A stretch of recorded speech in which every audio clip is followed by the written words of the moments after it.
இன்னைக்கு உங்களை ஆண்டவர் கேட்கிற, நான் உனக்கு என்ன செய்ய வேண்டும்? என்ன நோக்கத்தோட வந்திருக்கிறீங்க கேட்டா நீங்க ஒன்னா சொல்வீங்க, அப்படிதானே? நான் உனக்கு என்ன செய்ய வேண்டும் கேட்டதுக்கு என்ன சொன்னாவ? எனக்கு பார்வை அடையணும். ஒன்று மட்டும்தான் கேட்டான். என்ன கேட்டா? எனக்கு பார்வை வேணும். வாழ்க்கையிலே அவன் எதிர்பார்த்தது என்னது? பார்வை. குருடன். நான் இந்த உலகத்தை நல்லா பார்க்கணும், இந்த உலகத்தை நல்லா ரசிக்கணும். என்னோட தேவன் சிருஷ்டித்த எல்லாவற்றையும் பார்க்கிறதுக்கு முடியாத அளவுக்கு என் கண் குருடாக்கப்பட்டிருக்கிறது. குருடனாயிருக்கிற எனக்கு இப்போது உன்னுடைய ஆசீர்வாதமான வார்த்தையின்படி எனக்கு விடுதலையாக வேண்டும். அல்லேலூயா. எனக்கு பார்வை அடைய வேண்டும். ஆமென். வேற ஒன்றுமே கேட்கல. எனக்கு வேண்டியது என்னது?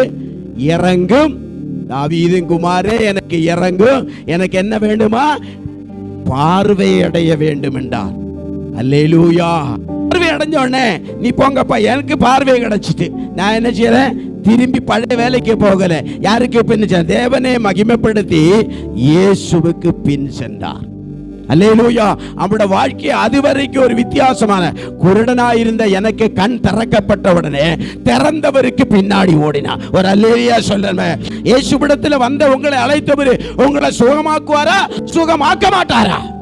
உயர்த்துவாரா? தாழ்த்துவாரா? உயர்த்துவார். அவன் அங்க தாழ்த்தினார். அவனை சுகமாக்குறது கர்த்தர் கூடும். நீ விசுவாசித்தா தேவனுடைய மகிமை காண்பாய். கூடும் என்றார். வருகிறது மாத்திரமல்ல, வெறும் சத்தம் மாத்திரமல்ல, அவன் கேள்வியிலே அர்த்தம் இருந்தது, நோக்கம் இருந்தது.